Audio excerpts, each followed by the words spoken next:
Chapter 11. Open your doors, Lebanon, so that fire may devour your cedars. Wail, you juniper, for the cedar has fallen, the stately trees are ruined. Wail, oaks of Bashan, the dense forest has been cut down. Listen to the wail of the shepherds, their rich pastures are destroyed. Listen to the roar of the lions, the lush thicket of the Jordan is ruined. This is what the Lord my God says: shepherd a flock marked for slaughter.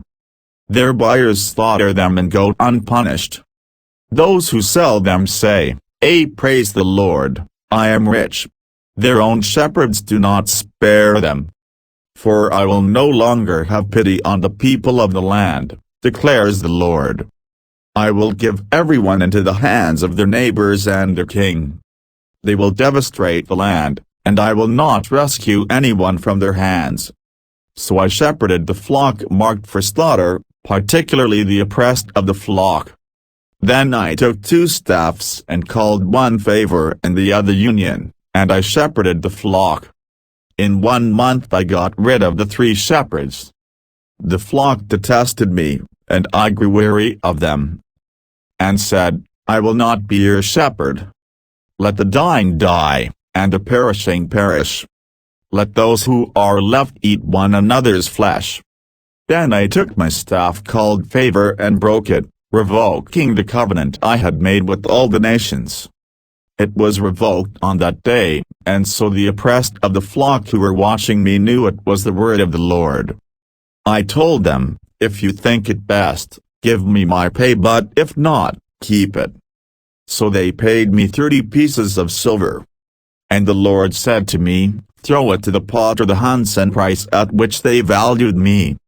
So I took the 30 pieces of silver and threw them to the potter at the house of the Lord.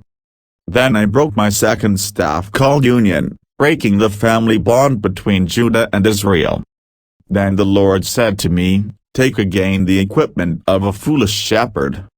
For I am going to raise up a shepherd over the land who will not care for the lost, or seek the young, or heal the injured, or feed the healthy, but will eat the meat of the choice sheep, tearing off their hooves. Woe to the worthless shepherd, who deserts the flock. May the sword strike his arm and his right eye.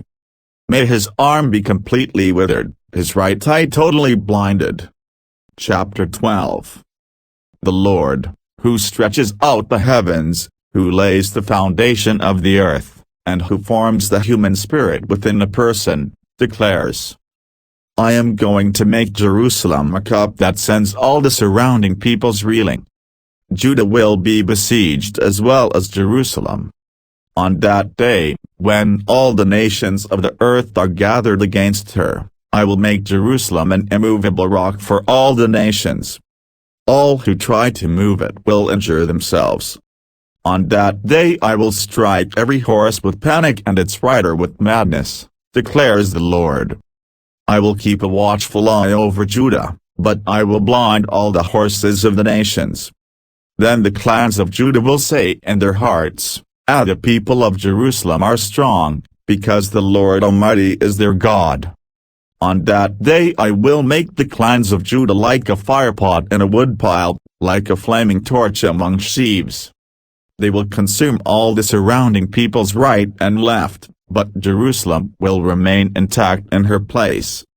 The Lord will save the dwellings of Judah first, so that the honor of the house of David and of Jerusalem's inhabitants may not be greater than that of Judah.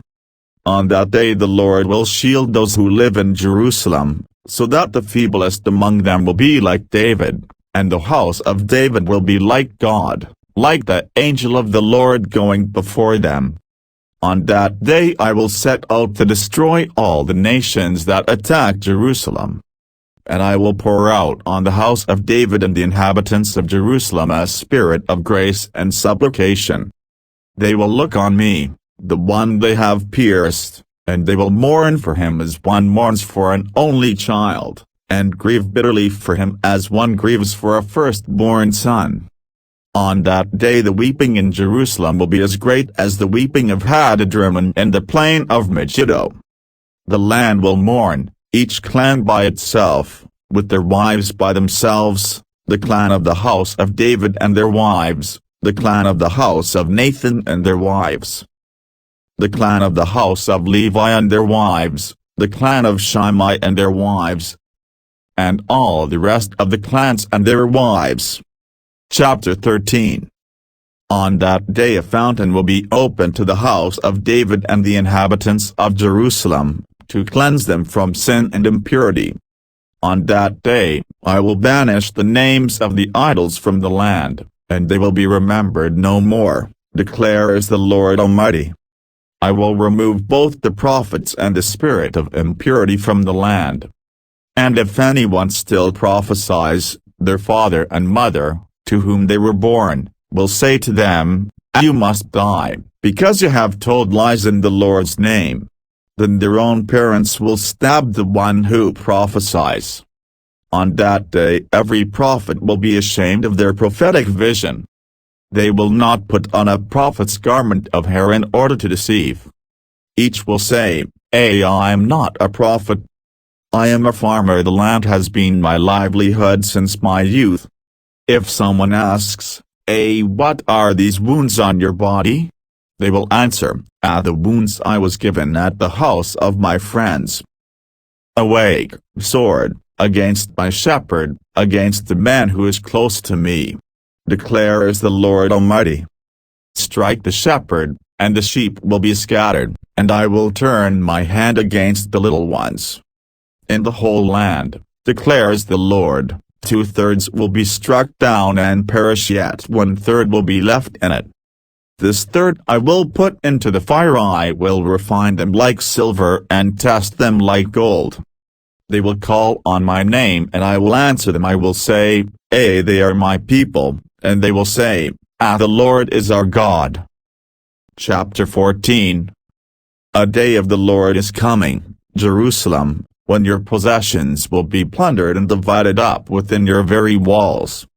I will gather all the nations to Jerusalem to fight against it. The city will be captured, the houses ransacked, and the women raped. Half of the city will go into exile, but the rest of the people will not be taken from the city. Then the Lord will go out and fight against those nations, as he fights on a day of battle. On that day his feet will stand on the Mount of Olives, east of Jerusalem, and the Mount of Olives will be split in two from east to west, forming a great valley, with half of the mountain moving north and half moving south. You will flee by my mountain valley, for it will extend to Uzal. You will flee as you fled from the earthquake in the days of Uzziah king of Judah. Then the Lord my God will come, and all the holy ones with him. On that day there will be neither sunlight nor cold, frosty darkness. It will be a unique day known only to the Lord, with no distinction between day and night. When evening comes, there will be light. On that day living water will flow out from Jerusalem, half of it east to the Dead Sea and half of it west to the Mediterranean Sea, in summer and in winter. The Lord will be king over the whole earth. On that day there will be one Lord, and his name the only name. The whole land, from Jabba to Rimmon, south of Jerusalem, will become like the Arabah.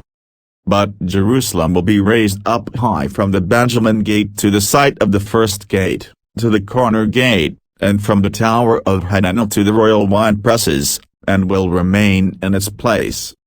It will be inhabited, never again will it be destroyed. Jerusalem will be secure. This is the plague with which the Lord will strike all the nations that fought against Jerusalem. Their flesh will rot while they are still standing on their feet, their eyes will rot in their sockets, and their tongues will rot in their mouths. On that day people will be stricken by the Lord with great panic. They will seize each other by the hand and attack one another. Judah too will fight at Jerusalem. The wealth of all the surrounding nations will be collected in great quantities of gold and silver and clothing. A similar plague will strike the horses and mules, the camels and donkeys, and all the animals in those camps.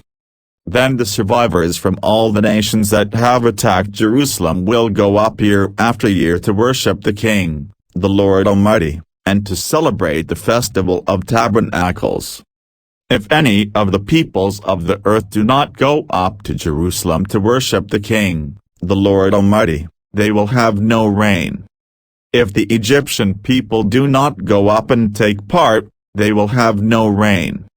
The Lord will bring on them the plague he inflicts on the nations that do not go up to celebrate the Festival of Tabernacles. This will be the punishment of Egypt and the punishment of all the nations that do not go up to celebrate the Festival of Tabernacles. On that day holy to the Lord will be inscribed on the bells of the horses, and the cooking pots in the Lord's house will be like the sacred bowls in front of the altar. Every pot in Jerusalem and Judah will be holy to the Lord Almighty, and all who come to sacrifice will take some of the pots and cook in them.